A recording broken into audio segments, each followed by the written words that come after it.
हादरसायाव सोलिगासिनो आसाम विधानसभा बिसायख'थिनि भट आजावनाय आरो बिटिसिनि चिफ हाग्रामा महिलारियाबो गावनि बेसेन गोसा भटखौ होबाय। अनसुलि बिसि शिउली महिलारिखौ लोगोआव लानानै गावनि बेसेन गोसा भटखौ होबाय। क'क्राझार विधानसभा बियाबनि देबरगाव भट मिरुआव भट दान होबाय हाग्रामा महिलारि आरो बिसि शिउली महिलारिया।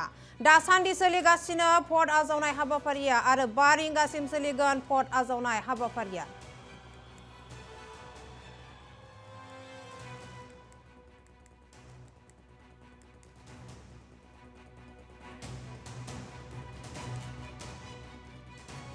इलेक्शन गथै आसामाव आरो बिटिसिनि खोथायाव आङो दहाय फुंनि 7टानिफ्रायनो जिखिनि खबर लाबाय थादों बिराद मोजां।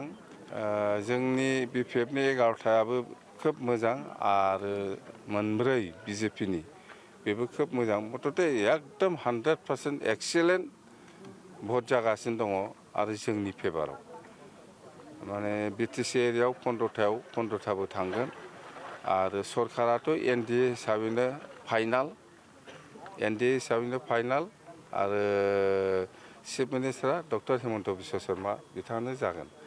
आरो मैया तामुलपुराव जिखिनि घटना जादों बेखौ आंबो खोनानानै गोसोआव दुखु मोनदों। बियो जानो नाङामोन। जेखिजाया आं बिनि सायाव तदन्त जानाया मोजां बेखौ आं लुबैदों। आङो चिफ मिनिस्टार सारखौबो आं बुंगोन जि कालप्रिट बेखौ हमनांगौ बे आंनि दाबि। सार साबेसे मन्थ्रि डिमान्ड खालामो? मन्थ्रिया साबसे मोना बेयो रिजाल्ट ओंखारग्रोथों। रिजाल्ट ओंखारनानै जोङो रायलायगोन। एनडिए हिसाबै जों रायलायगोन। बिपिएफआ साबसे मोनो सोर मोनो बिनि सायाव जोंहा सावरायनांगौ दं, सावरायगोन। दा जोङो जेबो बुंनो हाया।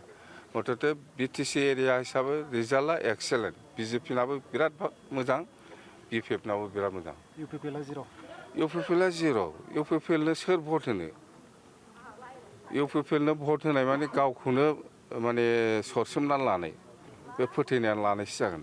एकदम मोजां नङा।